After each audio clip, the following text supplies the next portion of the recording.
عزیزو، آئیں دیکھیں کس طرح یسوع المسیح نے معاف کیا اور معاف کرنے کو پسند کیا، اور کیسے ایمان کی مضبوطی انسان کو خدا کی بادشاہی میں داخل کر سکتی ہے۔ کلام مقدس میں لکھا ہے، پھر کسی فریسی نے اس سے درخواست کی کہ میرے ساتھ کھانا کھا۔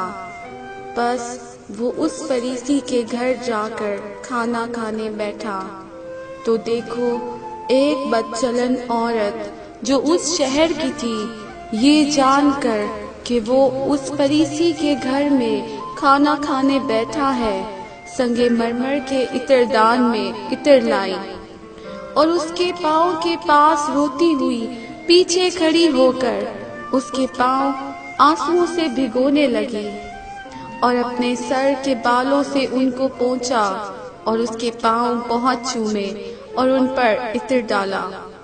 اس کی دعوت کرنے والا فریسی یہ دیکھ کر اپنے جی میں کہنے لگا کہ اگر یہ شخص نبی ہوتا تو جانتا کہ جو اسے چھوتی ہے وہ کون اور کیسی عورت ہے، کیونکہ بدچلن ہے۔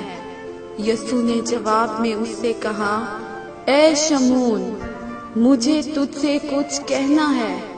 اس نے کہا، اے استاد، کہہ۔ کسی ساہوکار کے 2 قرض دار تھے، ایک 500 دینار کا، دوسرا 50 کا۔ جب ان کے پاس ادا کرنے کو کچھ نہ رہا تو اس نے دونوں کو بخش دیا۔ بس ان میں سے کون اس سے زیادہ محبت رکھے گا؟ شمعون نے جواب میں اس سے کہا، میری دانست میں وہ جسے اس نے زیادہ بخشا۔ اس نے اس سے کہا، تو نے ٹھیک فیصلہ کیا۔ اور اس عورت کی طرف پھر کر اس نے شمعون سے کہا، کیا تو اس عورت کو دیکھتا ہے؟ میں تیرے گھر میں آیا، تو نے میرے پاؤں دھونے کو پانی نہ دیا، مگر اس نے میرے پاؤں آنسوؤں سے بھگو دیے اور اپنے بالوں سے پونچھے۔ تو نے مجھ کو بوسہ نہ دیا، مگر اس نے جب سے میں آیا ہوں میرے پاؤں چومنا نہ چھوڑا۔ تو نے میرے سر پر تیل نہ ڈالا، مگر اس نے میرے پاؤں پر عطر ڈالا ہے۔ اسی لیے میں تجھ سے کہتا ہوں کہ اس کے گناہ جو بہت تھے معاف ہوئے، کیونکہ اس نے بہت محبت کی۔ مگر جس کے تھوڑے گناہ معاف ہوئے وہ تھوڑی محبت کرتا ہے۔ اور اس عورت سے کہا، تیرے گناہ معاف ہوئے۔